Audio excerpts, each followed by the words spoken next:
One of the main aims of the NIAERO is to support innovation and growth for local Southwest aerospace SMEs, learners from education, and developing the economy in the Southwest region. We're happy today to take delivery of Plastometer from Plastometrics.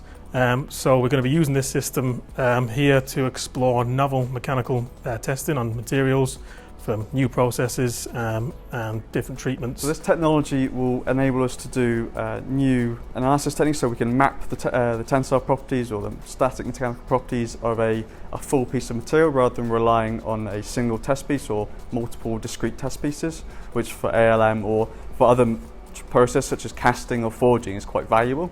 We're hoping that eventually this will allow us to reduce the amount of testing required for qualification purposes. There's a 5-way partnership between Leonardo Helicopters, Mark Forged, Mark 3D, Yeovil College and the council themselves.